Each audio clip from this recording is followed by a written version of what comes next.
They'll blanket you in Wi-Fi and profit off the radiation. Congregation collecting the people for that Satan. I keeps it blazing, cause I can read between the lines. I ain't blind, we unwind what they're really saying. Genetically modify what you're tasting. Don't need that cottage promise, so now you live up in your mom's basement. Redesign time so your mind is always wasted. Program to crave the basics. Keep the beta in stasis. Pay the state, kid. You're in debt for being born. Messengers are more than just the price for being warned. Don't be alarmed. Disconnect from their machinations. Stop subscribing to the folly of own nations. Bone breaking ain't the answer, cause they seek the ownership of souls. Spread the seeds and watch them grow. Break the chains of control. Break the chains of control. Sweet eternal balance of all that is good, true, and beautiful, friends. Tonight on Rogueways, Machiel Klerk discusses how you can harness the power of your unconscious through dream incubation, an age-old technique that teaches you to access hidden wisdom that can be used for personal development. He is a world traveler and student of the Jungian traditions, as well as an author, a speaker, and a therapist himself, and he's here to help us transform our inner depth. Machiel, welcome to Rogueways, and how are you doing tonight? Fantastic. It's great to be here with you, Lindsay. I've been looking forward to it, and thank you for having me. Oh, I'm very excited. It's going to be a really cool discussion. And before we get into that discussion, I want to shout out our friends over at Content Safe. If you are in the business and you want to keep all of your podcasting, multi-platform video hosting easy and synchronized, then get with Content Safe. They are the best in the game. Also, support what you love. I'm so grateful for all of you who do that already, and I would like to invite the rest of you to come find a way to share value back where you have found it. If you love Rogueways, if you love Middle Path, if you love the work that I do, there are so many ways. There's an Audible book out now on Audible that you can grab, Sine Curve of Aeons. It's a fantastic fictional novel. You'll enjoy it. You can buy paper copies of my book from me directly. I will channel and inscribe a little message for you if you do so. I do make orgone pieces. You can grab those. I do one-on-one sessions with channeled messages from your guides and allies, or other types of sessions you can grab also. All of this is from the site. You can link to it. If you want to become a member, you can grab a membership on Rockfin. Is a really great place to do it, on subscribestar.com/rogue-ways, on rogue.locals.com, or even on Apple Podcasts. All of those are places you can get the exclusive content that I create, and you can also support the show in that way. Finally, there's courses on rogueways.thinkific.com. There's a bunch of courses up already. There's more coming all the time. And you can get a t-shirt, a bag, a sweatshirt, or any kind of rogue gear you like at TeePublic. You can link to all of that from rogueways.org or by Linktree, which is linktr.ee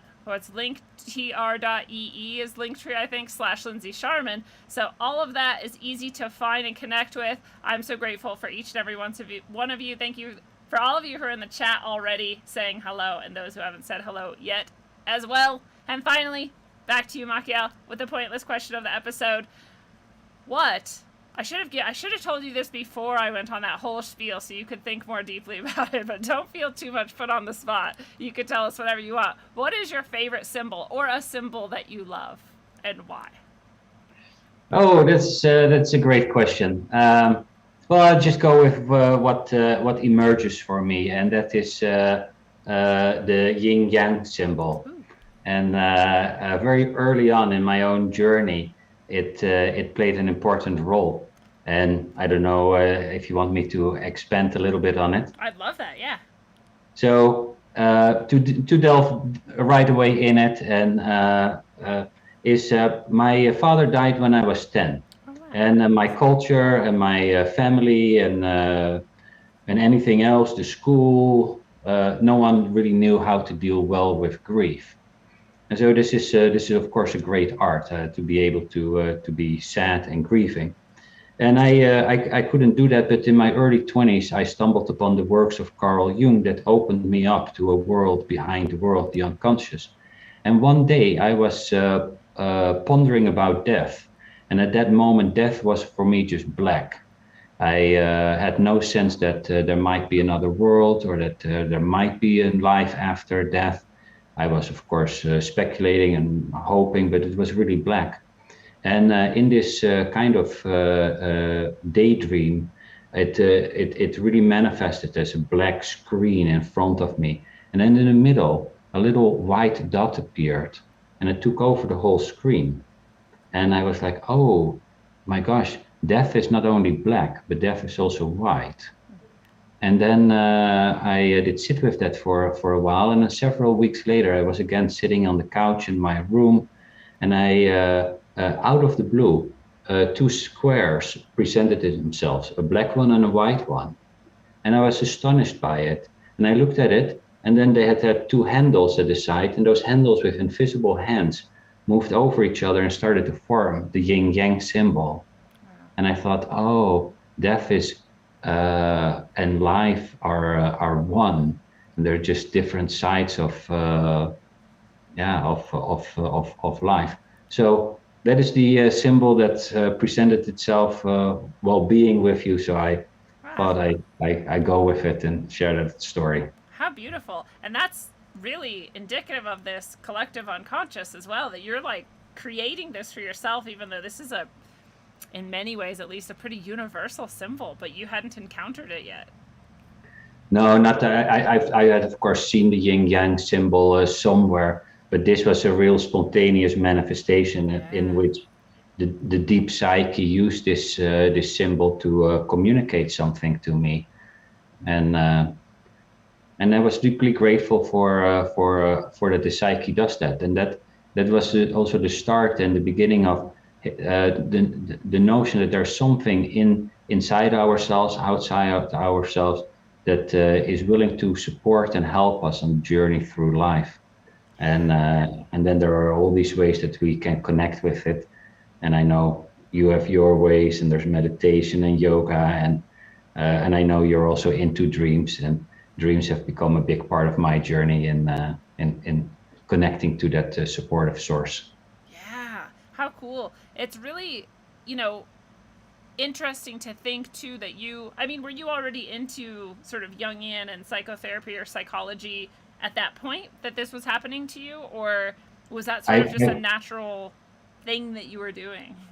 It was just in that in the beginning. Maybe I'd just been reading for several months Jung. I was just captivated by this different worldview and this notion that you could look at your own dreams and synchronicities, and that how the world is forming around you.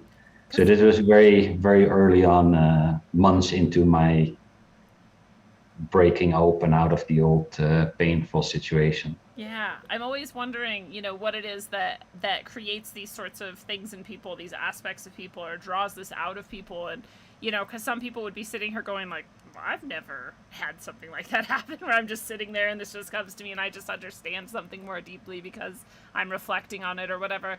But then some people do. And I also feel like, for most of my life, I've been playing with this. My father also died very young. I was 11. And so sometimes I think, tragedy and loss and grief are part of what open people to this, or trauma even, and that's one of the threads. But there's some other things that it could be too. What are your ideas about why you specifically were sort of drawn into this direction? Well, I do know that the unresolved grief was a major contributor to me having to think deeply about life, death, purpose, meaning, and so that sparked or forced me onto that journey. So in general, I think that people, when they get stuck, they start thinking about life. That way, the stuckness is often a blessing. Maybe not in the moment, but later on, it's like, oh my gosh, if that hadn't happened, I would never have. And sometimes it's the opposite, that people have this deep love, whether it's for a person or for a kind of a hobby or work, whether it is drawing or painting or playing soccer, and the love pulls them into the other world, and the journey starts. So it's very often heartbreak, which maybe is just a form of love that is painful, or more the ecstatic love that is so overwhelmingly and transports you into the other world. Yeah, so it's just like the yin yang. There's a little bit of each in both. And either one can transport you in. That's right. Yes, very much so. That's pretty cool. So were you always a big dreamer? Because this is another thing, is that I've always had really powerful, very vivid dreams since I was very young, ever since I can remember. And some people never did, never have any dreams, they say. Have you always been a dreamer? And what's your idea about, maybe why some people have those dreams and some people don't? Well, I could start with that research shows that everyone dreams 2 till 3 hours each night. That's what yeah. They just don't remember it? That is it. Wow. Your short-term memory goes offline at night. And so you have 2-3 hours of experiences, chasing, walking with dream crocodiles, dream neighbors, whatever a person does in their dreams. But because the short-term memory isn't functioning, your mind just doesn't store it, or doesn't store it well. And so you forget it, and then you get people who say, oh, I don't dream, I just woke up, I don't remember it. If you put those people in a sleep laboratory and give them a notepad and a pen, they will within days dream. It's just very relational. Some people have a natural inclination, like you and I, and some people don't. But the moment they turn towards the dream and would say, hey, dream, I know we haven't been in touch much lately, but if you come tonight, I'll write you down. And then probably that same night or in that week, they will have 2 or 3 dreams. So it is a key feature is usually when people say, I don't have dreams, they also say, I'm not really interested in dreams. I can't imagine that. I'm like, what does that even mean? How's that possible? Yeah, they haven't got the message yet that if you pay attention to your dreams, that you get free support at night. You sleep anyway. You don't. You get support if you pay attention to it, and I think they just haven't. They are either not aware of it, and of course, not for everyone dreams is their path, but it's usually a lack of interest combined with lack of experience that dreams are supportive. That's a good point. I always think about this too, that the Jungian sort of approach is like it's almost like a halfway point, because for some people this is like, otherwise it's getting into like the magical, the mystical, the like soul. I mean, but Jungian does that too, but it's like it's more acceptable for some people because it seems more materialist and it's a little bit less like magical and out there. So I love it for that reason. It allows people this bridge who otherwise might not go exploring those types of things and those energies. It gives them like a language and a framework to do this, like you're talking about. You get to talk to your soul. Yeah, totally. And you would use the word soul or psyche, which is the Greek word for soul. Yet he had these deep and wild mystical experiences, yet was at the same time a scientist, and tried to figure out a language that would make this wild imagination acceptable for the 1900s, the 1920s, the 1930s. We're a century later, and still a lot of people would prefer somewhat of an scientific underpinning to their understanding of dreams. But you're totally right. He tried to make it somewhat scientifically acceptable, and that gives a certain language to it. Yeah. It's really helpful for so many people. I know there's people out there too that have this deep distrust and hatred for Jung too. And I know you're not just here to like represent Jung and whatever, but I know that's a lot of what we're talking about. And they feel like he sort of like broke open the psyche, and that he allowed like other psychopaths to then use that against humanity. And there's all of this. I don't know if you've heard of all of that or if you've looked into it or not, but how do you feel about him as a person, what he was trying to do, and whether it was sort of good or bad? Well, I think that the remarkable thing is that his own psyche produced these visions and dreams, and that he took that really serious, and that he had an encounter with an imaginal being that a lot of people would discount. And he would be really curious and explore it and ask it questions. And then in the engagement with these dream figures or the imaginal figures that he encountered in day consciousness, he actually got taught Jungian psychology. And all his work comes out of what these dream characters more or less teach him. And so having the courage to take your own visions serious is a huge thing, because it does border somewhat on being crazy. And especially in those times, there weren't that many other people that would do this. And now we know from shamanic traditions that it is very identical. But he was somewhat of the Western shaman on this journey. And then, so one, he took his imagination and his own self serious, and he tried to formulate that in a way that was acceptable for people. So in general, I think he brought us a lot of good things and helpful concepts like shadow work and synchronicity and the idea of archetypes and the collective unconscious and how to treat addiction.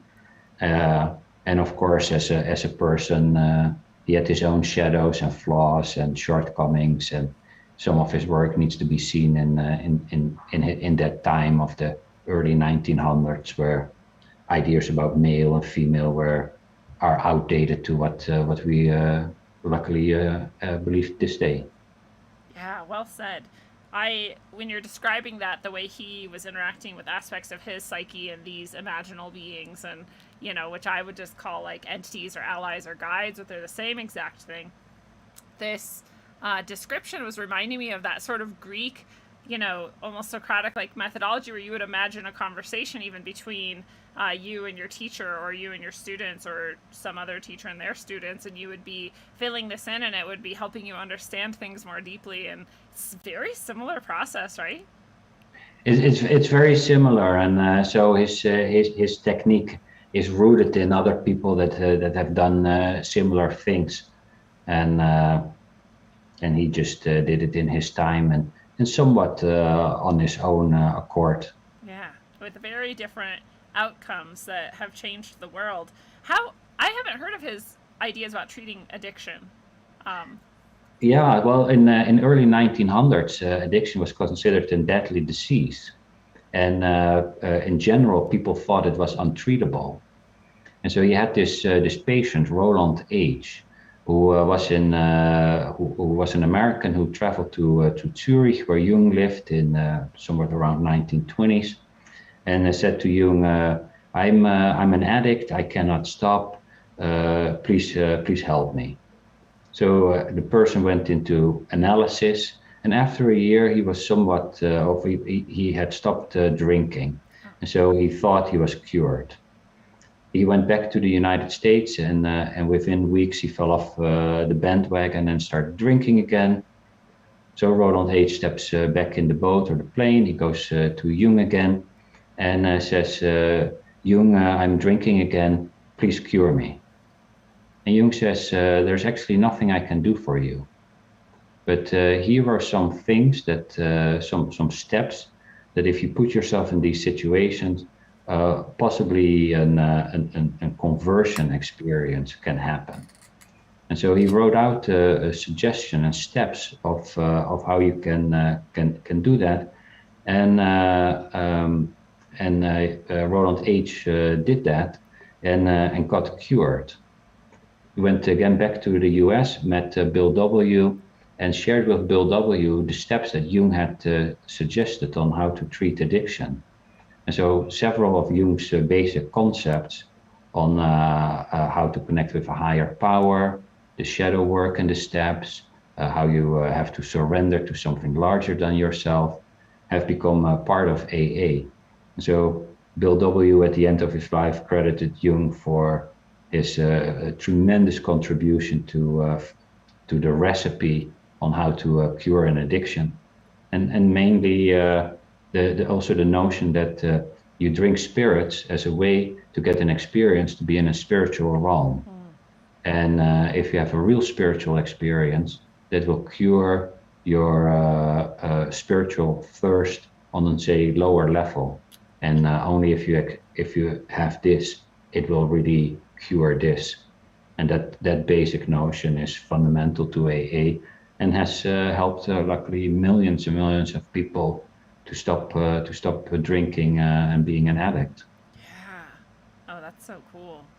I want to go back to dreaming again because, of course, that's the central thing we're working Yes. with tonight. But Yeah. I was just thinking about when we were talking about addiction and like how difficult it is, and all the things, all this deep inner work actually that needs to happen for you to heal from it. It's not. You can't ignore that part of it, right? And that's part of what AA does well, and some other programs do well as well.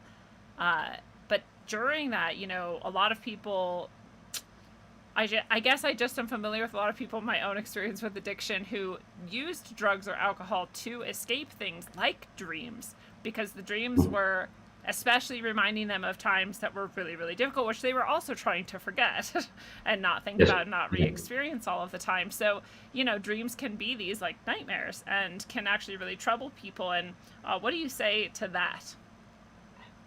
Yes, and of course, people want to get away from nightmares or trauma and not think about it.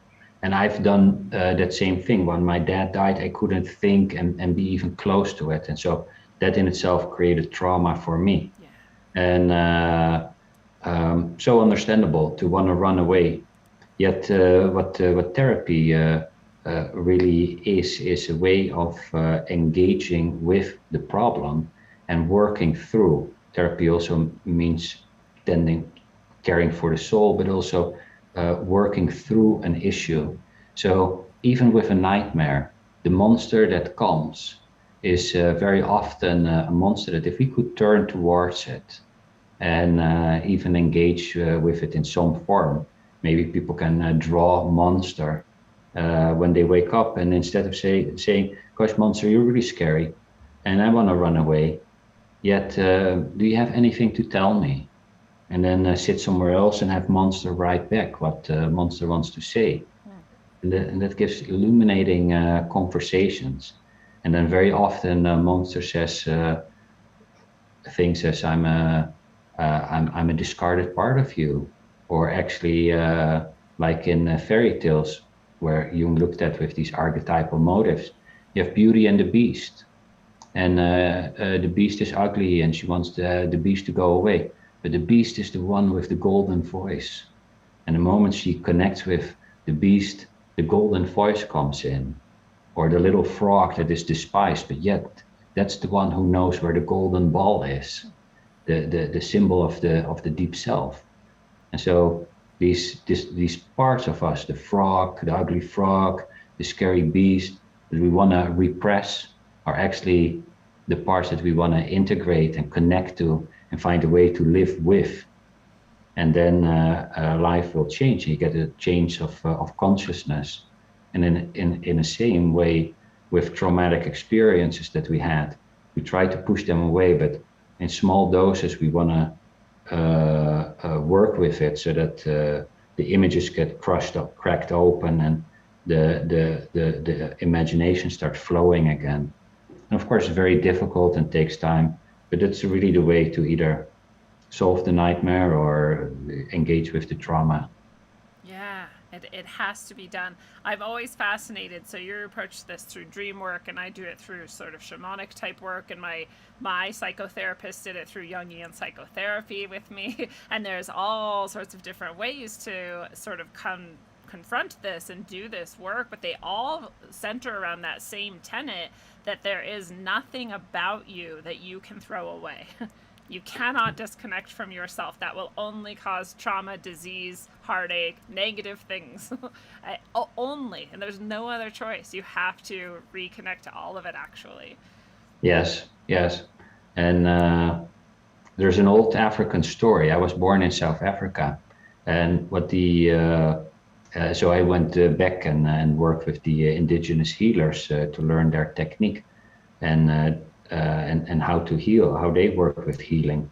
And one of the stories they told me is they shared how the older generation teaches the younger generation about fear. And they use the story of how lions hunt. And lions hunt in packs. So in each pack, there's always an older lion whose roar is far more mighty than its ability to run. So the old lion sits at this end of the field, and the young lions sit here. And then they wait. They wait till the zebra or the gazelle comes by, and when the gazelle is in the middle, the old lion roars. So now the gazelle gets scared and runs away. It also runs towards the young lions who are sitting here in the field waiting for their dinner to arrive. Up, over, death. And that's what the old generation said. Run towards the roar. Run towards what you fear. Because you might outrun the old lion, but you will never outrun the young lions. And that is the same that they use with this notion of, sure, the beast, the scary monster, the trauma, the death of your father will make you fearful because, oh, it's overwhelmingly painful. Yet, if you run away from it, you run towards your own death, your own disease, whatever happens. So run towards the roar. That's the place where you will actually be safe. That's so cool. I had this recurring nightmare when I was very young. I was like 5 years old or something. And it was snowy and it was, I couldn't see very clearly, but something huge was running towards me. And I think it was like a Yeti or so, but I don't really know. But it was some horrible monster. So I'd run and run and run away, and then I'd fall off a cliff, and then I'd bounce in my bed and wake up. And I'd have it all the time, and it would scare me. And finally, I don't remember if someone told me to or if I just did it, but finally I was like, well, I already know what happens when I run away, so I'm just going to stand here and wait. And it just kind of like came close enough that I could tell it was just a big thing, and it just stopped, and that was the end of the dream. Like I never talked to it or really engaged with it. I just stood there and waited, and it just stopped happening, and I never had that dream again. Well, what a spontaneous, beautiful way of engaging with that what is scary and fearful.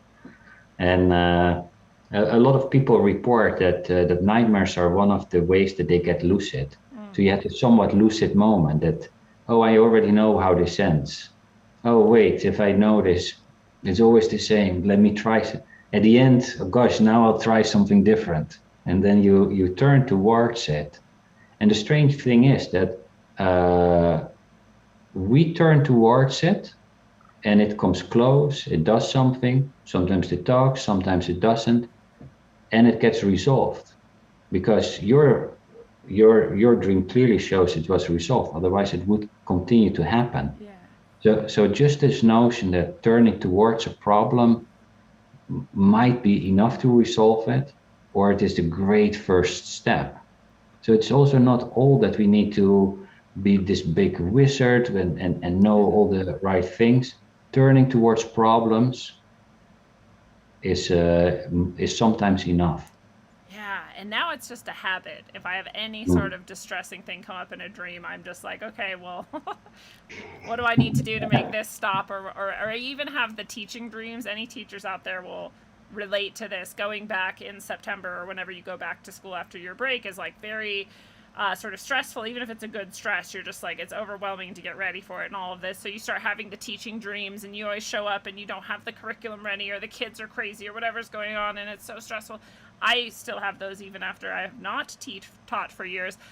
But now even those, I'm like, oh, this is that dream. And I'm like, yeah, I don't care if I don't have curriculum. And like the kids will be bad or whatever. I'm like, yeah, I mean, it's not my problem that you're doing this right now. Like I just, and even those, I have just this attitude now. And so, but that's like took how much practice, right? What would you suggest to people who have no idea what we're even talking about, or how you would even start to do that? Well, I think your dream shows the way, or your behavior. That first you run away 10, 20, 50, 100 times.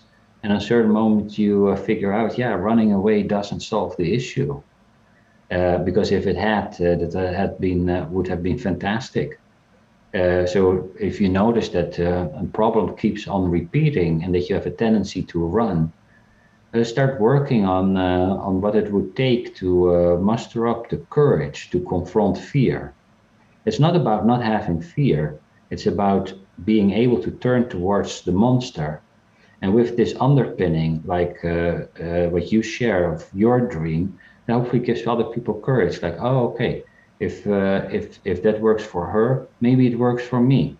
And if you look at these fairy tales that are in Jungian thought just structures of how the psyche is, that the ugly frog is the one who knows where the golden ball is, or the monster is important, then you know, okay, if that is important and I failed in my other attempts, let me try.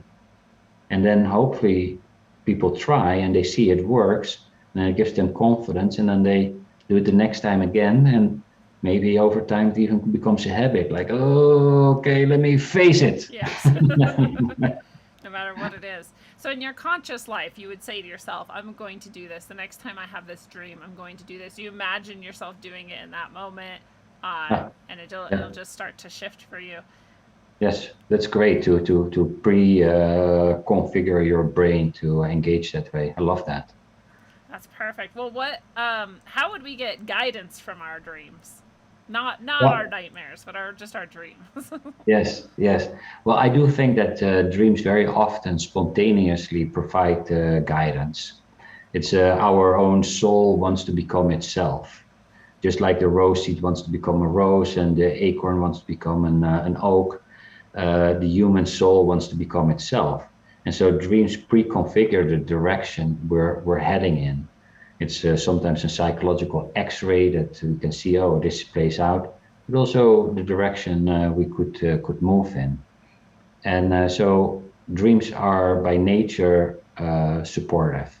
And there's many examples of people that had a supportive dream. You can probably share many. I've had many very important vocational dreams that have led me to build the Jung platform, the company that now I work on most of the time. And another example is this man Paul, who in London on a dreary morning wakes up with this catchy tune in his head. And he thinks, gosh, where does this come from? I just had a dream in which I hear this tune, but it's so well. Do I know it? He asked his dad. He asked his fellow band members. No one knows. So he said, well, I got this tune in a dream, and he worked on it and initially called it Scrambled Eggs, and then later Paul and his fellow band members of the Beatles called it Yesterday. And that tune became the most played song in American history on the radio, Wow. which is a suggestion of an example of a spontaneous, helpful dream in which the world of dream and its inhabitants deliver a gift to someone so that they can give it further to society or their community. So that notion that there is something in our dreams that helps, and writers and artists and businessmen and people have won Nobel Prizes based on their dreams, found rich oil fields, have tapped in that there's something in us that knows more than we do and wants to help.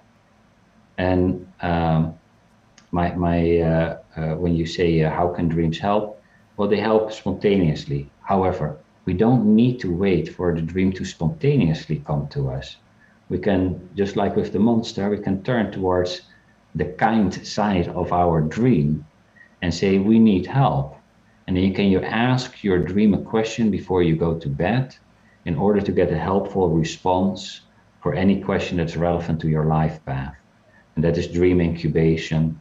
And that is what I describe in that book. And I think that sparked this question. Yeah, I would love to hear more about that in the book. And I just want to say, even if I've asked myself a question before sleep, asked my dreams to give me the answer to a question before sleep, even if I don't have a dream that I recall, which I do, I do the notebook thing, like you were saying, I write down everything I can remember, and that helps me. I already had a good recall, and now it's even more intense and detailed. But even if I can't find the answer in that, I have never woken up without just kind of feeling more like, oh, I just kind of know the answer more. So even if it's not in my conscious recall, it is somewhere in my subconscious is coming more clearly to my conscious mind because of that. As far as do you think that that's also What's happening? I think that fits in with this old notion in society where people say sleep on it, and very often the next day. And recently I did a workshop at a company, and we worked on dream incubation, this technique on asking a question, and someone said, yeah, I very often work the evening before or late at night. I can't figure it out. I'm frustrated. I go to bed, and then the next morning I wake up and I have the answer. And indeed, there's something in us, in our mind, in our psyche, in our soul, who knows where, that works on the problem and delivers an answer to problems that we really have worked on. So there's a couple of things that are prerequisites for this technique to work, but it's the old idea that sleep on it and you get an answer, or you feel better, you see it more clearly, and sometimes it's the dream, sometimes you wake up that way, sometimes it's a dream and you don't understand it, and then throughout the day there's a synchronistic event. You open the book on the right page, someone yells out the answer, you see the bumper sticker, you go like, oh my gosh. So it's the psyche will conspire to support you, and the first place to look at if you do this technique is you look at what does my dream say. Yeah, I want to hear more about that. What does my dream say? And I also want to know what the prerequisites are. Well, so the dream is I've tested this method a lot. First, I made sure not to read any other book on it or other tradition, and I just tested what kind of questions work and when do they work and how do you have the most optimal responses. And then I worked with patients and groups and read about it, and my own experience and what I saw in other people is that you have to ask a question that is emotionally relevant to your life path. So if I would ask, what did my neighbor have for dinner last night? The dream is like, not important. That's not what our soul is doing here. That's not, you didn't come into the world to be busy with that. You came into the world to do something else. So ask a question, and research at Harvard University, where they also explored this, notice that questions are of medical nature, so have to do with your health, or questions that are emotionally relevant, trigger very good results. So that is one. So it's mainly, is it around your life path? So it's not the dream maker or the compassionate wise friend that lives in the soul or is the soul or in the world behind the world, is interested in helping and educating. And it also, so it's not like the genie in Aladdin, just a wish fulfilling spirit. If you yell out, I want to have a Ferrari, maybe, but most likely not. And so ask a question that's relevant to your life or that supports your community. And then two really important elements in it is make sure you ask the question in a way that in a great way. We can talk about how that is. And the other is engage in a ritual. And with a ritual, I really mean a way to invite your soul, your spirit, to come and give you an answer and spend some time on it. So if I would be wanting to know how can I grow my business further so that it serves more people, or how can I be more kind and loving to myself, and just write it down and think, come dream, answer. It's a little bit more relational than that. Just treat it as there's a wise, compassionate friend, counselor, and tell it this is something important. Maybe make a drawing or a dance, do something symbolically relevant. I know an artist who wanted to have inspiration for his drawing, put a blank canvas next to his bed, people sometimes write down the question, put it under their pillow. They light candles. They play music. Spend time on it, and which shows to the other world that you're genuine and authentic, and that you have done your homework first. So it helps. It will help you if you get to the end of your own thinking. So if you thought it through and you're stuck, then check in. But don't go like, hey, which school shall I go to? If you haven't looked at the schools, look at the schools. Maybe you want to study psychology. Look at what speaks to you. And if then there's 2 schools left and you really don't know, you check in. But the compassionate friend doesn't want to nurture a certain sense of codependence. It's a really great coach. Yeah. And and that's the best coach there is. And so it will help you, but it will also want you to help yourself. Yeah, it couldn't be any better than that, actually. You know, this is this is why maybe it's better even than most like therapists or other people you could find externally to support you. Hopefully our therapists don't support codependency, but you never know. Well, I think a really great therapist helps you connect to this compassionate counselor, by which this relationship gets really stable, and that is what they should be doing. Good point. I always say, if you're not choosing a teacher who's helping you to eventually be free and completely self-sufficient in what you're doing, then that's not a very good teacher. But with the ritual thing, I think it's really important for people to hear and understand that too, you know.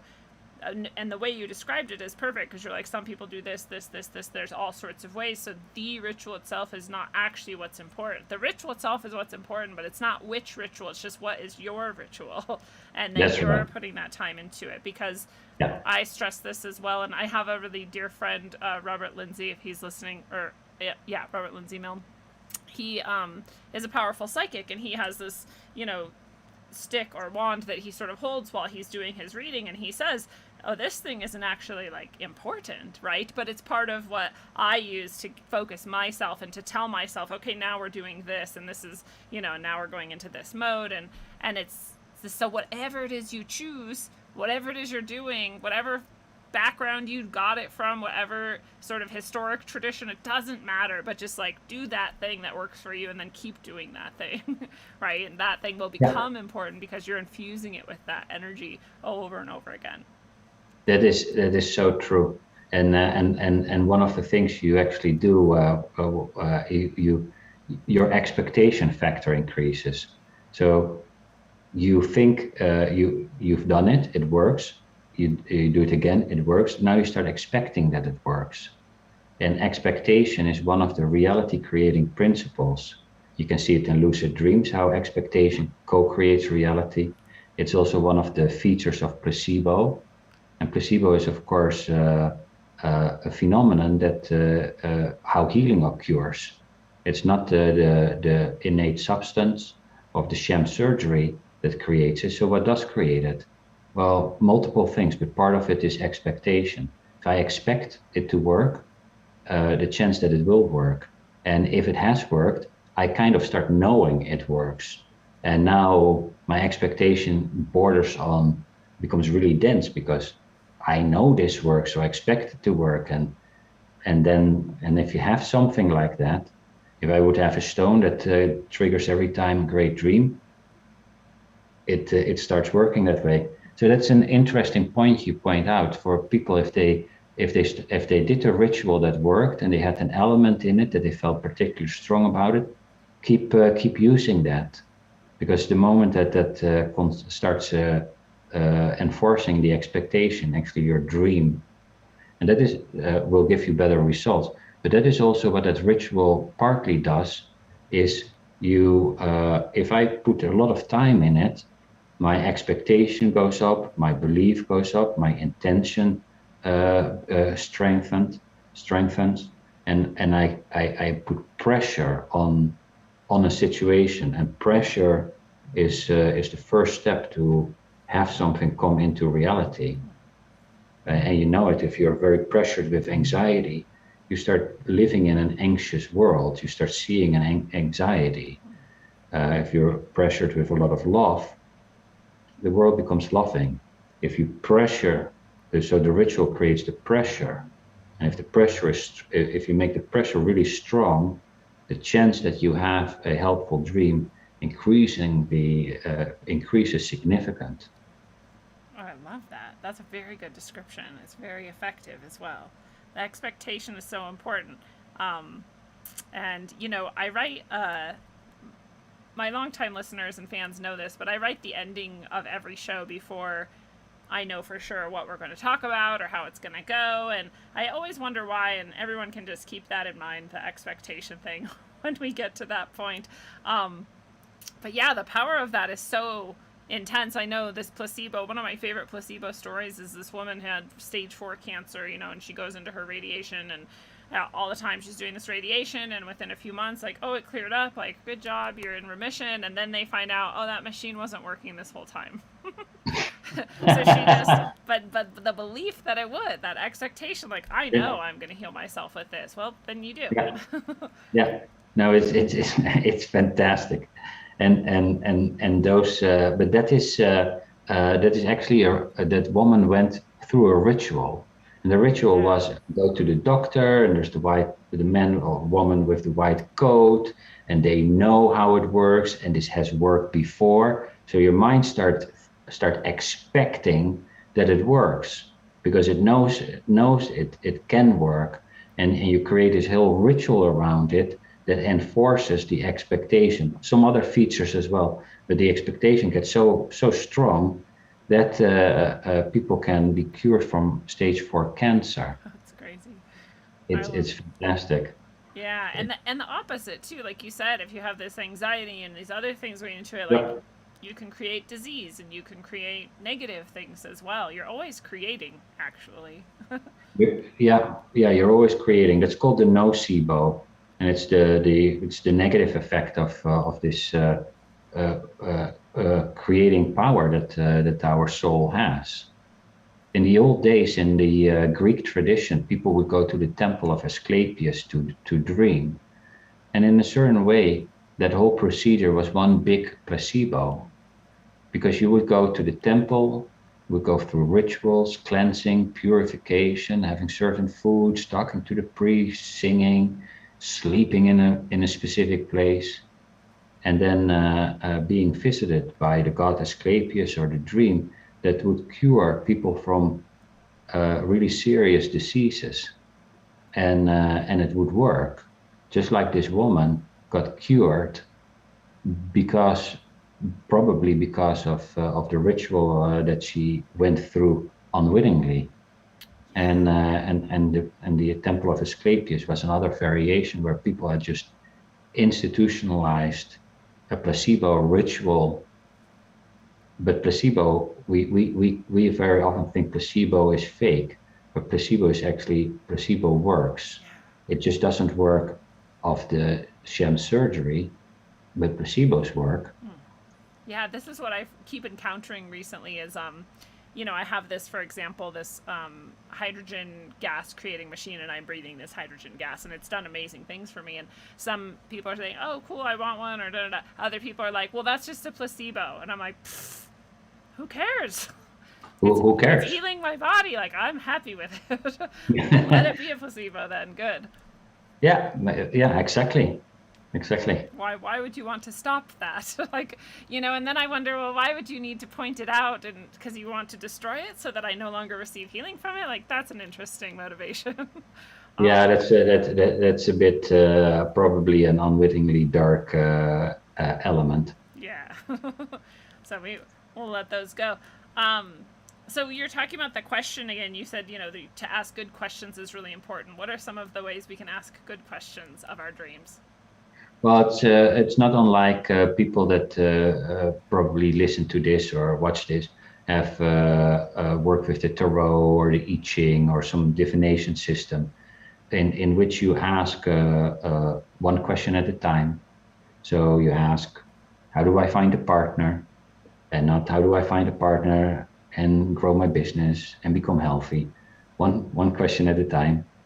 Open-ended works best, so that you give the dream the space to present a storyline or something that you can work with. Very often, if you can think of a potential dream response, you have a good question. So if I would say, what would it look like to purchase this house? I could imagine, if the dream starts showing me houses that collapse or car crashes or fields that burn down, not such a great plan. If I get a sunrise or flowers come out of the ground, okay, those are positive signs. So I can understand a dream response that I could work with. That's very often the case. And I spent a bit of time on really thinking through, what do you really want to know? Recently, I had a man who had just come out of a divorce. Just had been a year out of a divorce, wanted to go back in dating life, had been dating a little bit, didn't go so well. And he came and he said, I want to find a life partner. Great question, huge question. Would also require a lot of ritual. And but then he reflected and said, actually, if I'm really honest, I think for me to get there, a simpler step is, what is the biggest blockage in my dating life? Because if I tackle that, maybe the other things will come by itself. And then he asked that question to the dream: what is the biggest blockage in my dating life? He did a ritual, he did all the things he needed to do, and the next day he had the following dream.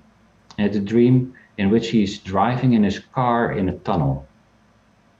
Before him drives another car, and he says, I think I see a mountain lion in the distance.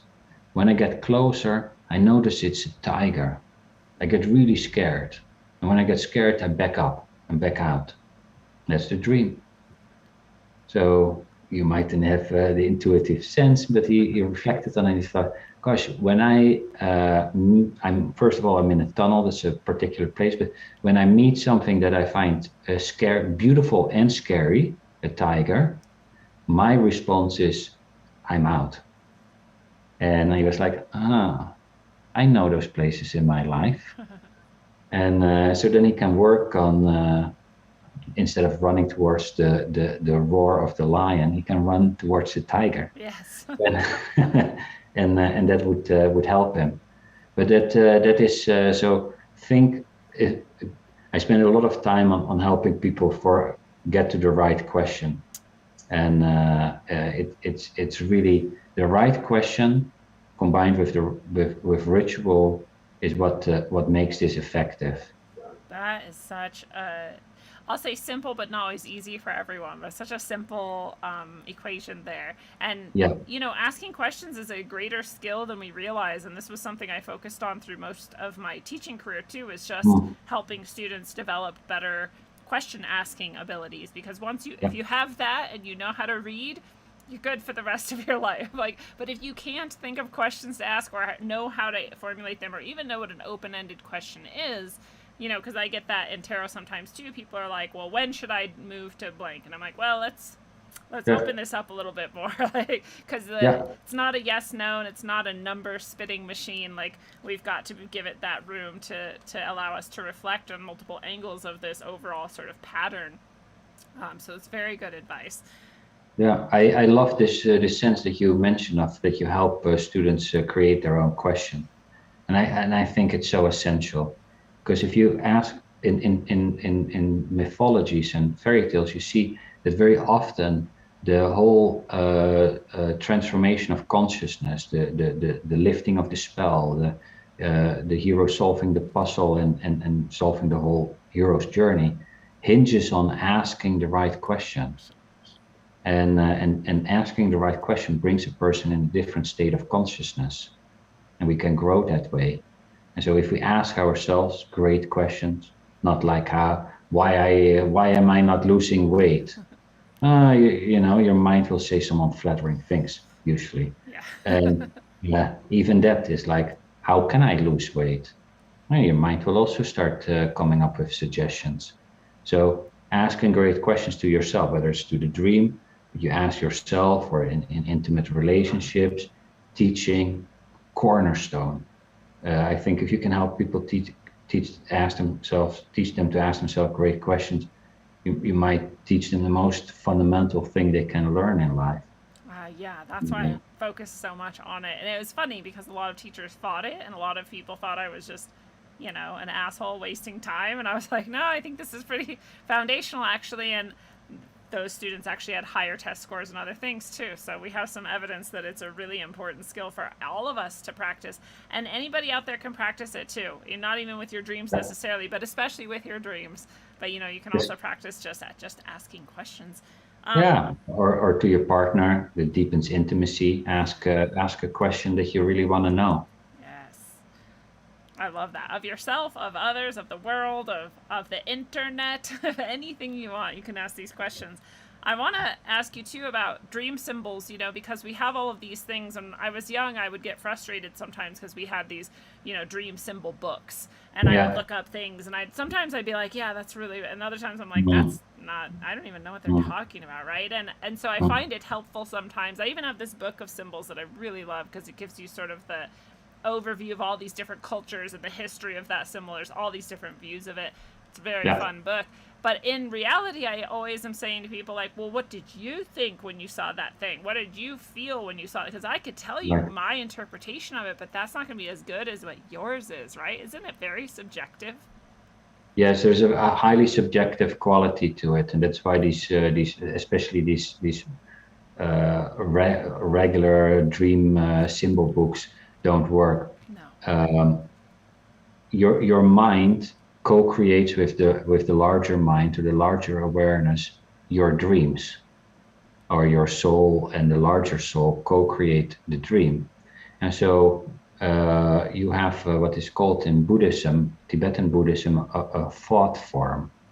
So if you have a thought of, let's say this is a dream, and I'm talking to you, and my thought comes in that says, oh, Machiel, you're so rambling, and this is nonsense, very critical, then that thought in the dream will take on the form and shape of someone that I know that is critical.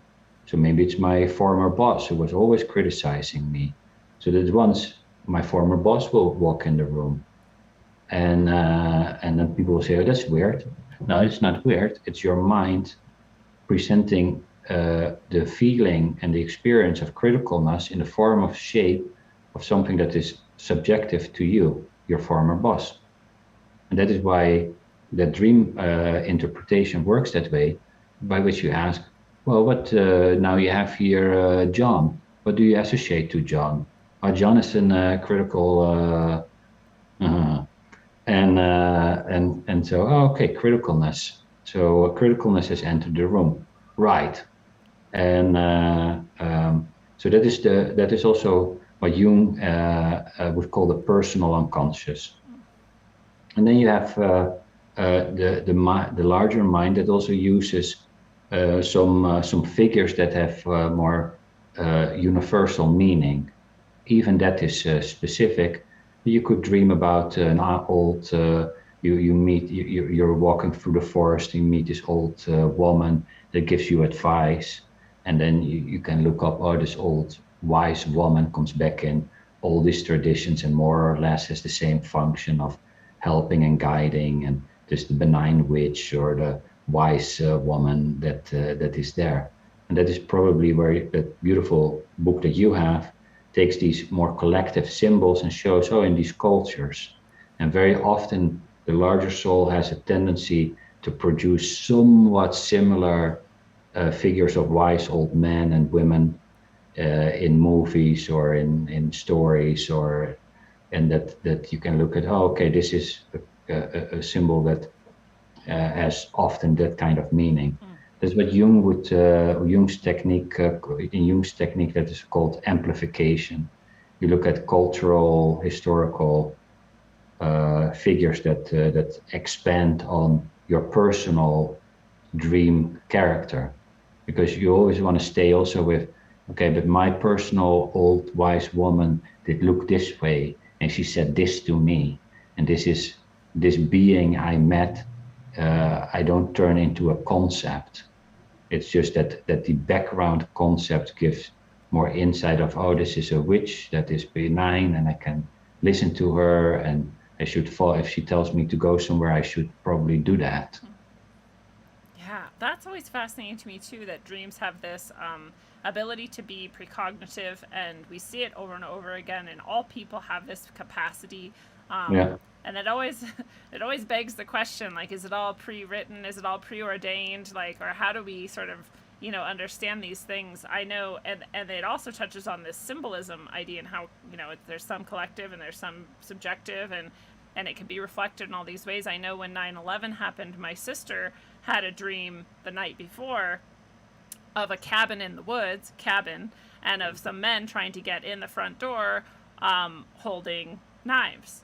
They were trying to get into the cabin using knives, and it was really, really bad that this was happening. Yeah. And she woke up just like, this is so bad, and then this happened, and she didn't even put it together for like a week. And then she was like, oh my God, that dream! It was a cabin, it was men, it was knives, and it felt catastrophic. And her symbols were different. Other people actually dreamed of the towers and the, there's all sorts of ways, but it's very interesting, that aspect of dreams too. What do you think is going on there?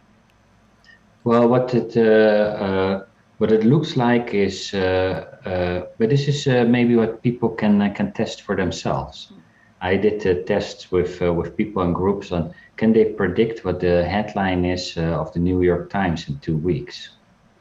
And people should just like you suggested earlier, figure it out for yourself and get your own experience. What it looks like is that the future isn't fixed, but certain tendencies are so far along that they will manifest. So you can base, like the 9/11 hijackers, even in that organization, people started reporting having dreams of flying into the towers that didn't know what was going on.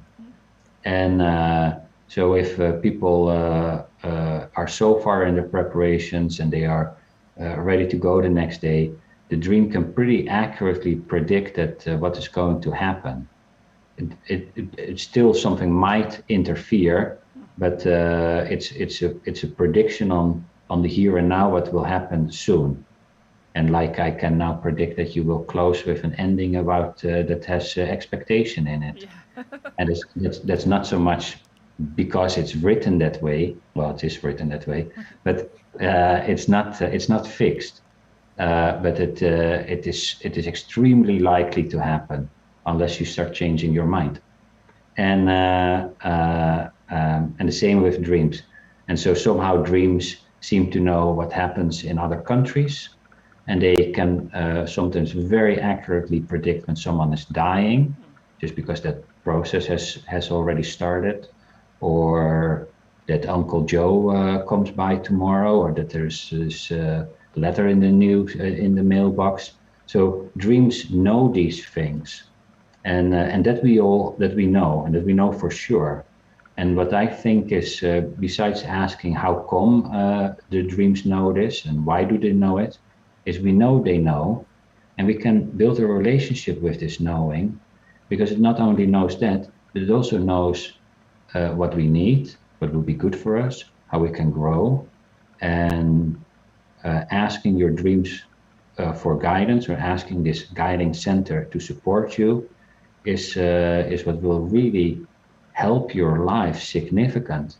Because if this thing knows what happens, whoa, life is complex enough that support from something wise, intelligent, benign is fantastic support on the journey through life. Yeah, that is beautiful.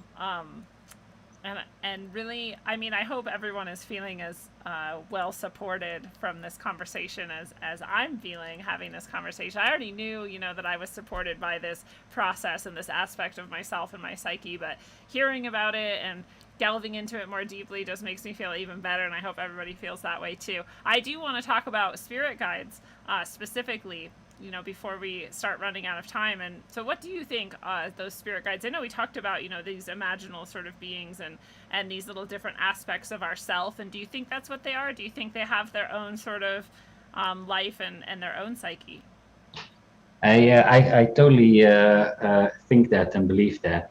And I think one of the ways, if people become lucid in the dream, so that you know that you're dreaming, you can start having conversations with the characters in your dream. And some you will see they're not that talkative or intelligent, but there are often characters in your dream that are pretty conscious and that have really intelligent and surprising answers to questions or problems that you have that you didn't know. They will tell you things you just didn't know, or give you a piece of music or an insight or a business idea. And so in the world of dream, there are characters with a higher state of consciousness than we, and they operate independent. And naturally, the dream is not something that disappears the moment we open our eyes.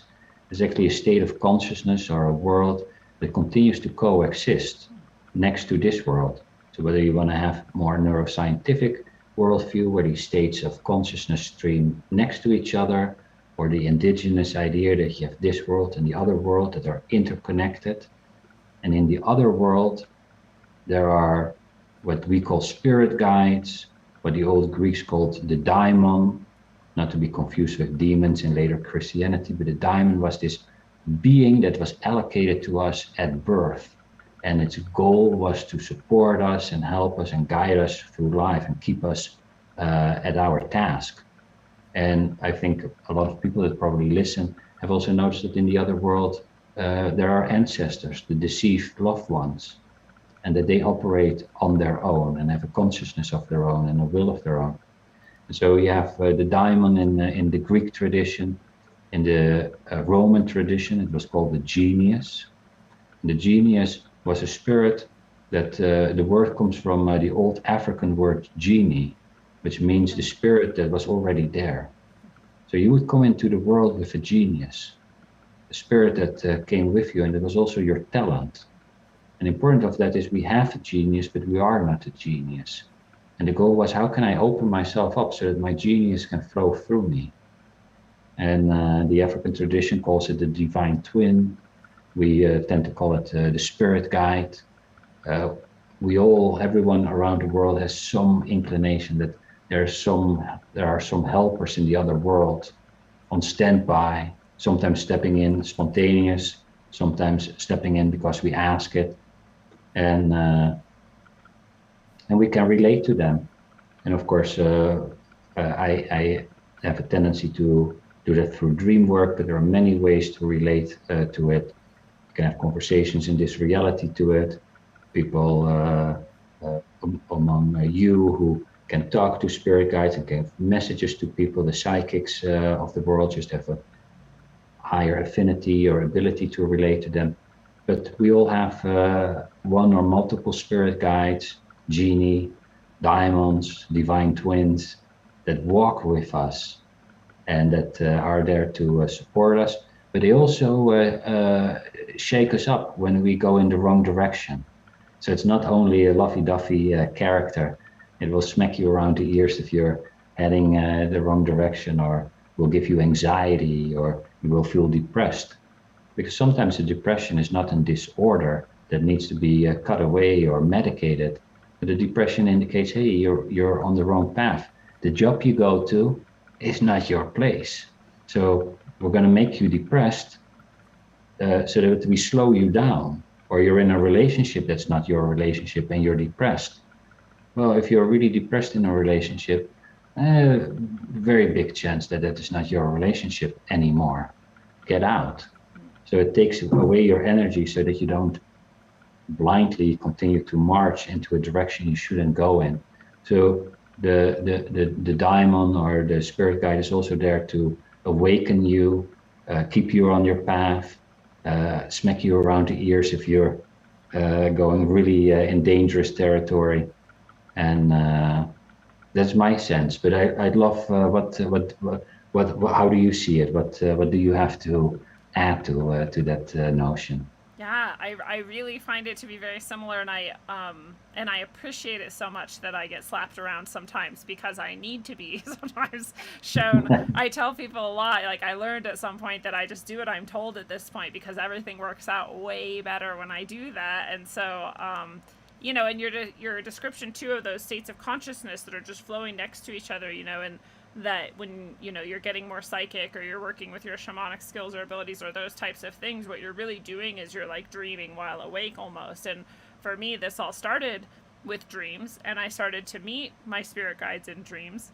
And they definitely seem to me to be their own people and their own beings, and they're like, I don't control them, and they're different and separate from me. But there are others that I feel like are like a form of me or a version of me, or some people might call that your higher self or something. And that is me. It more controls me than anything if I'm doing things right. But so I just see all of the above, and I just know there's some people who are really radical with it, where they're like, well, all of it is you.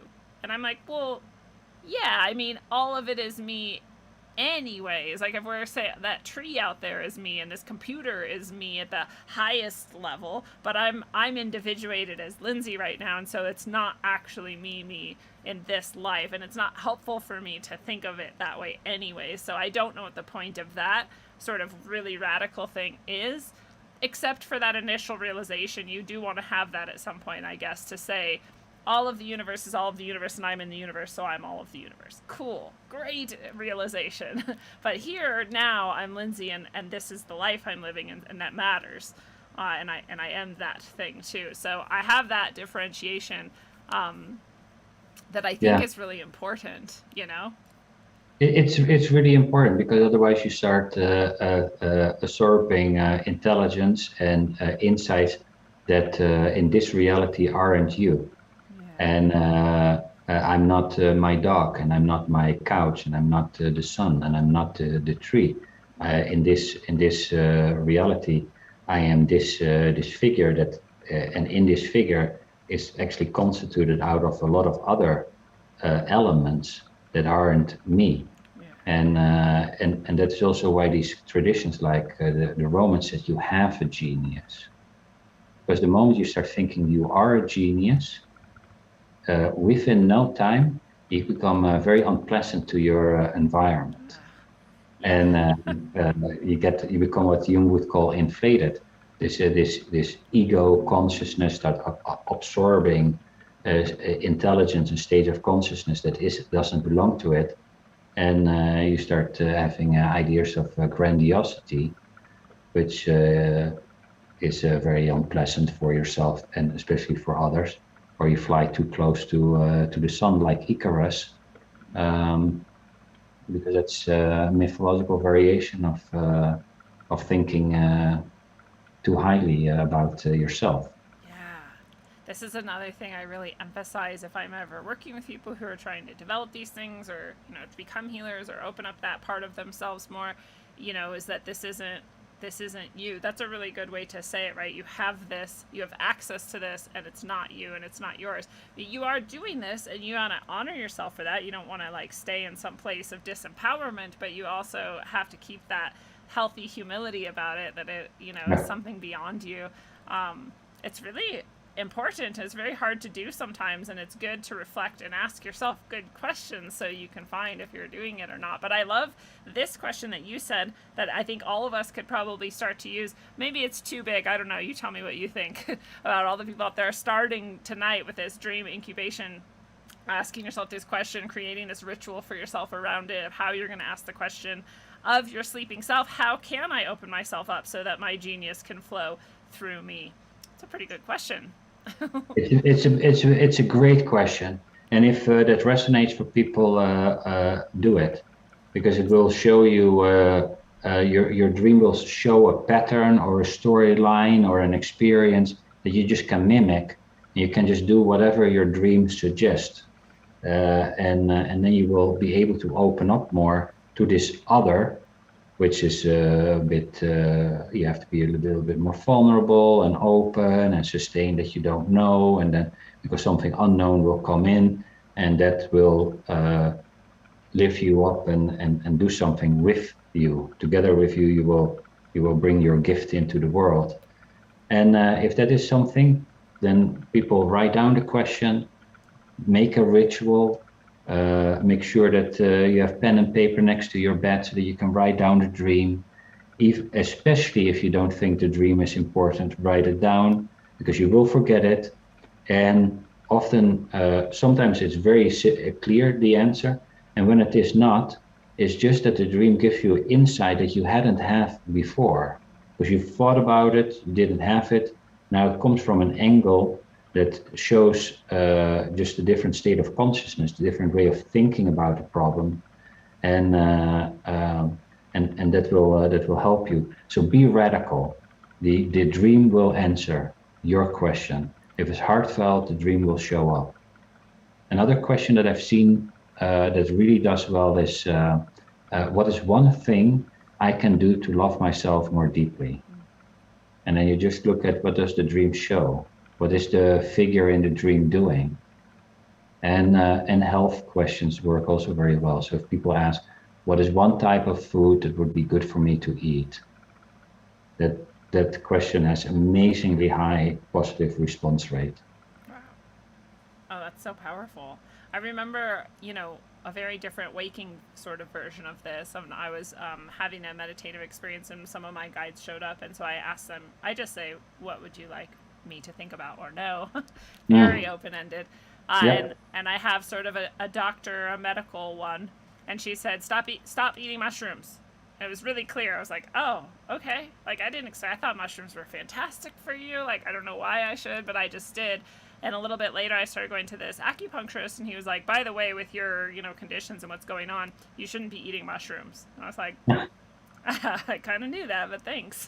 Yeah, great. But I love that, how your guide tells you and gives you information that you couldn't really know yourself. And intuition, but it something in us will help us with really relevant things for our life. Yeah, and to just learn to trust that. And you brought up vulnerability, and I over and over again throughout life find this is like a superpower we have, to be vulnerable, and especially when you're asking these questions of yourself or of your higher self or of your dreams or of your psyche, of your spirit guides, or however you're thinking about it, to be really, that is vulnerable, right? So and to purposely be as vulnerable as possible, and to know I might not love the answer, but I'm going to learn to see what it is anyway and see how it can help me. I think it's really important.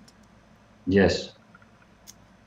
Awesome. And with ancestors, it's interesting too. Do you find, I feel like sometimes it's harder for them to come through for some reason. Like, I don't know. Do you have any thoughts about why that could be, or? Well, it of course at the end of the day I don't know, but a little bit my assumptions based on experiences in dream is it appears to be partly on the state of the dreamer. Are you in the right frequency? Would it be beneficial for you? Because I know people who lost their mom and then they go like, oh, I wish I could see mom, and mom isn't showing up. Well, nature is really intelligent, so there must be something going on that either it's not the best thing for you to experience that, or mom is busy with something, or cannot visit you easily on this moment. Some research around people that lost a loved one and they tracked them for several years show that a lot of people within a year and a half have one profound dream in which the loved one visits, and that they wake up from it and think, oh, this was mom. It was not some symbol of mom. This felt like a real visitation. Yeah. They also don't visit, even if we often probably wanted to, every day or every night. Probably also because we need to continue to live our life here, and otherwise our dependence. Do you think that too? Yeah. I think the people who ask me this most commonly, most often, are still very much in that grief and that attachment to that, and so I think it is like it's healthier to not, like you were saying, to keep. We don't want to create codependency, and we don't want to create reliance or this being stuck, so it will happen when it's hard to tell people that, though, because they're like, well, I want it to happen right now. It needs to happen right now. I need it right now. I need them right now. And it's like, I relate. I know how it feels. But like you said, I think there's something that's helping you sort of to release the bulk of the pain and the trauma of it before you go back into that connection. Yeah. Yeah, it's a rough thing, but I love hearing that it's actually researched and that most people do have that within, a time period. It'll happen. So it's another thing we can just let ourselves be vulnerable in that way and let it come when it comes. You can answer this question or not all you want. I don't know how much you want to be revealing or vulnerable yourself, but do you want to share with us a favorite dream you've had or had recently? I love talking about dreams, and I wish more people did. I wish that's like what we woke up and just did. Everybody just did that first thing in the morning, but that would be fantastic. I'm also a part-time licensed mental health therapist, and I see sometimes couples, and I often suggest share your dream in the morning, because actually really sharing what you experienced as night is a vulnerable situation, and you learn a lot about your partner, where they are, what they experienced, what their fears are, their dreams, their desires, and it creates intimacy. And just listen. You don't need to interpret, just listen, maybe ask a couple of questions. What was it like seeing this alligator? And oh my gosh, tell me more about this house that you entered in, without interpreting. And then you turn, and then the other shares. Well, one really important dream in my life is I'm floating above the lake of Zurich, and I see Carl Jung's house at the lake in Küsnacht. And there's this house and the grass, and then the lake, and there's a dock. And in the dream, he had built a square concrete platform attached to the yard and to the dock. And he's rearranging some beams on it. And then he sits in a chair reading. And I watch all of this, and then the whole scene comes to a standstill. And Jung and the platform disappear. And then a voice behind me says, now you have to draw it, identical to how it was. And I find myself with a pencil in my hand, make a line that's more straight than I thought I could draw, and I wake up.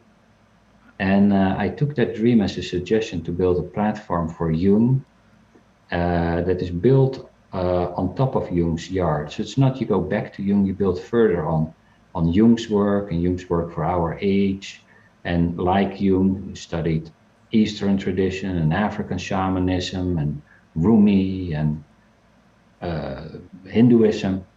And so I first gathered a little group of people and built a non-profit, the Jung Society of Utah, where we invited people to come, and hundreds of people showed up, to our own surprise. And then I built an online company where we provide these depth psychological, Jungian, shamanism, Rumi programs to the general audience on shadow work, synchronicity, and with whatever. But it's so important because that has become a vocational dream that I continue to work on and gives me purpose day in, day out. And I wouldn't have thought about that. I wouldn't have gone that direction. But the dream suggested it, and my gosh, sure, building a business, scary, exciting, fun, frustrating, everything, but it has a lot of meaning and purpose. So every day I continue to be grateful for the dream and build this thing further. And now 20 people are working there. We have over 150,000 people that we offer services to in 146 countries around the world. And it has magically worked out, way beyond what I could have thought of myself. Wow, and dreams are that magical, and you made it real by listening to your dreams, by using this exact process you're talking about. And now you have this. I had the website here in front of me, and it's not, but I know it's below wherever people are listening or watching. You can click on it, but remind us what the website is.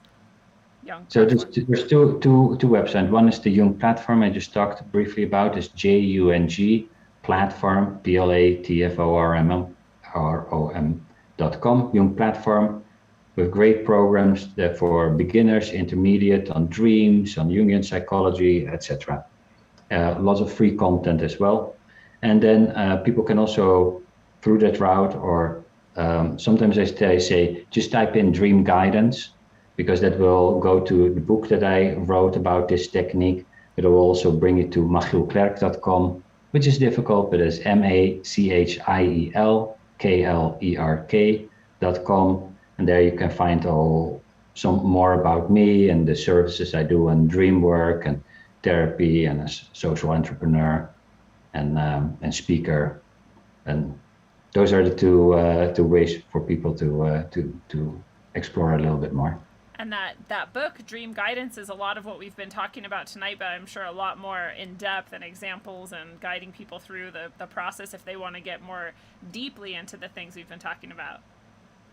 Yes, I wrote a book with a lot of stories and practical examples and helpful techniques, so people can really how to ask a question. I spent 3 chapters on helping people identify a relevant question, how to formulate it, how to create rituals, so that they have a technique that either they want to apply once, or they are once in a while when they're stuck in their life, or they want to build a deeper relationship with dreams on a more regular basis, that people have a technique to ask the wise counselor at night for support.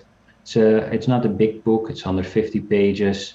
Perfect. I'm very happy Hay House is publishing it, so a fantastic publisher with a distribution network, and people can buy it on Amazon or Book Depository or Barnes and Nobles, wherever they want. Yeah, that is a great publisher. They have so many good titles that you could just stay within that publishing company and like heal every aspect of your life. Or you could just use this technique in this book, Dream Guidance, and do the same things. This hopefully won't be too far out of left field for you, but I know, we're talking a little bit about some shadow work tonight and reintegrating the different aspects of our psyche so that we can be more whole and going into the roar instead of running away from it. Do you feel like that's happening on a global scale with humanity right now? And do you feel like we're going through like a time of especially sort of tribulation? Or do you feel like it's just like it's always been and we're just doing as much shadow work as we always have?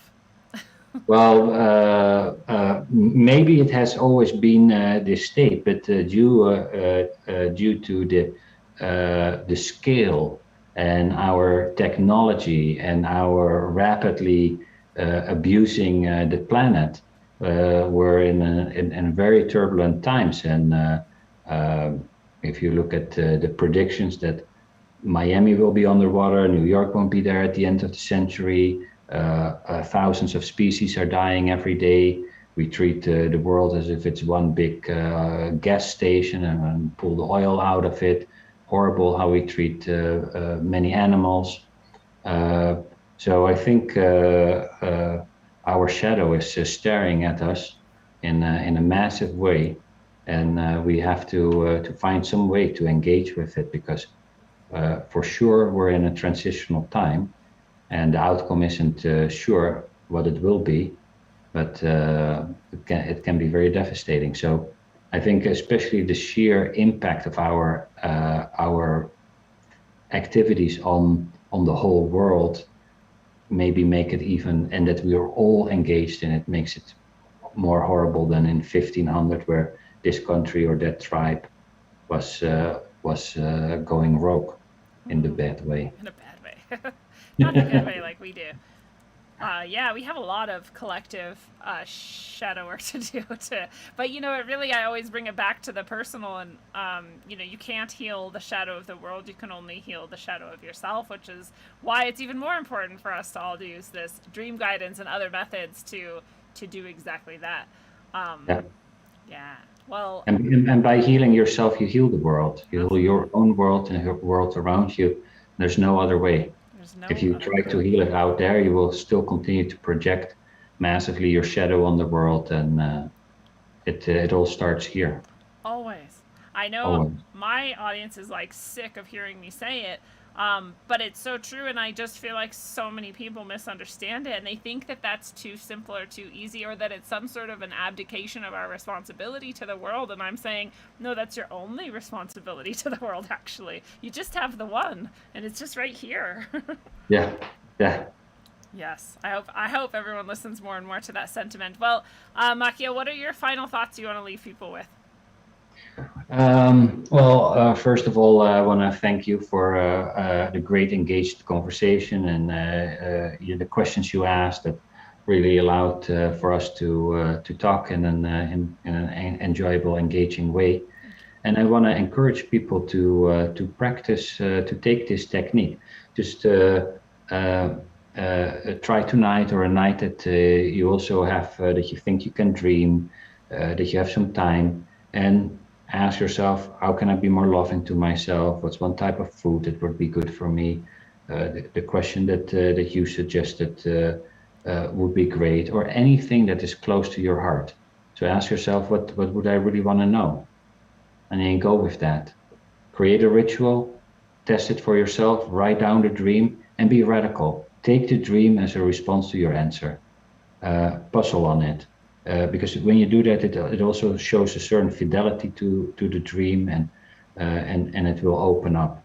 And then you have the lived experience that this works.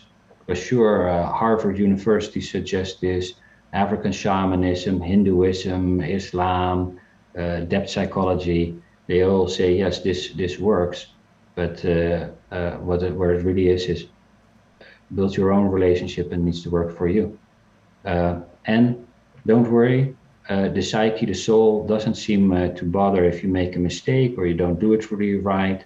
Play, test, refine it a little bit, and create your own tool, technique to engage with the larger awareness and live a more joyful, meaningful life full of purpose. Beautiful. You can't go wrong with that. And fellow travelers of the path, it is a beautiful thing. And this has been your analog, electric, concentric dose of wisdom according to the dream seeding Machiel Klerk. Machiel, thank you so much for sharing with us tonight. Thank you. Well, the epicenter of the entire universe is right where you are. What will the future bring? At least in part, it will bring what you expect it to. Not what you hope, not what you wish, but what you truly feel and expect deep in your heart's subconscious spaces. Luckily, you can transform your expectations and true feelings, and you can start right now. It will have made all the difference, and it is never too late to start. So start, and until you're well underway on your highest path, travel well, aim for balance, and always look inside first.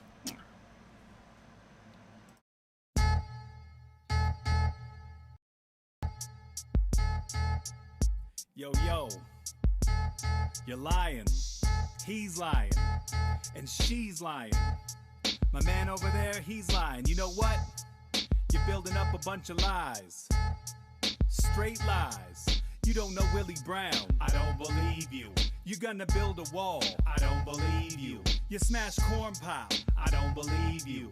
You don't touch kids, I don't believe you. Tupac's your favorite rapper, I don't believe you. You're helping immigrants, I don't believe you. Unemployment's low, I don't believe you. You're gonna fix the climate, I don't believe you. You carry hot sauce, I don't believe you. You pulling troops out, I don't believe you. America is great again, I don't believe you. You don't take cash from China, I don't believe you. You pay taxes, I don't believe you.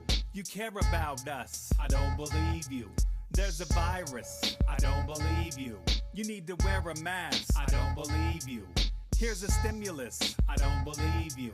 You're gonna impeach someone, I don't believe you. Heads are gonna roll now, I don't believe you. We're gonna flatten curves, I don't believe you. You're helping black people, I don't believe you. Voting matters, I don't believe you. You never took that flight, I don't believe you. We're all in this together, I don't believe you. You don't have dementia. I don't believe you. You make the best deals. I don't believe you. You're gonna solve the problem. I don't believe you. You're gonna drain the swamp. I don't believe you. We're training space soldiers. I don't believe you. You're friends with Mexicans. I don't believe you. You're different this time. I don't believe you. We're fixing infrastructure. I don't believe you. You'll get free college. I don't believe you. Your hands are huge. I don't believe you. Erasing student debt. I don't believe you. You're not establishment. I don't believe you.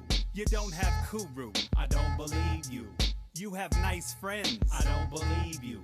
You won't bomb anyone. I don't believe you. We don't spy on people. I don't believe you. There's a tax credit. I don't believe you. You're a Christian. I don't believe you. You'll fix the deficit. I don't believe you. The other side's the problem. I don't believe you. You got transparency. I don't believe you. You're not a puppet. I don't believe you. You don't know a Rothschild. I don't believe you. Safe and effective. I don't believe you. I'll circle back to that. I don't believe you. It's a pandemic. I don't believe you. We care about your health. I don't believe you. They're killing grandmas. I don't believe you. Birthing person. I don't believe you. We'll investigate. I don't believe you. You don't know that guy. I don't believe you. You trust the science. I don't believe you. You want us all in shackles. We're training space soldiers. You're friends with Mexicans. God damn it.